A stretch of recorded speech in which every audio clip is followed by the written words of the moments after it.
जलद प्रवास होण्याच्या दृष्टीने बनवण्यात आलेल्या समृद्धी महामार्गावर दिवसेंदिवस अपघातांची मालिका वाढतच चाललेली आहे। गाडीचा टायर फुटणे, जंगली प्राणी आडवे येणे, चालकाला झोपेची डुलकी येणे, तर महामार्गावर उभ्या वाहनाला मागून येणाऱ्या वाहनाची धडक, अशा आणि इतर कारणाने समृद्धी महामार्गावर अपघात घडत आहेत। असाच एक अपघात बुधवारी 29 मे रोजी सकाळी वाशिम जिल्ह्याच्या हद्दीत घडला आहे।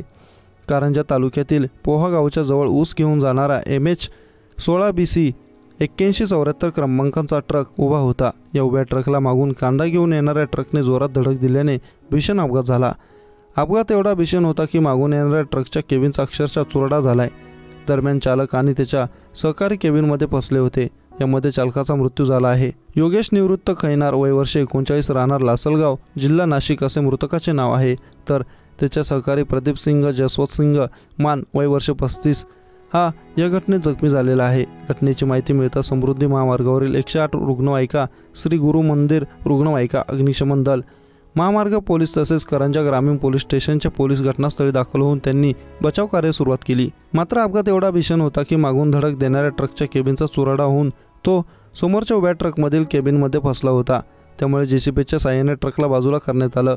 ट्रकच्या केबिनचा चुराडा झाल्याने ट्रकमध्ये फसलेल्या दोघांना बाहेर काढण्यासाठी अथक प्रयत्न करावे लागले।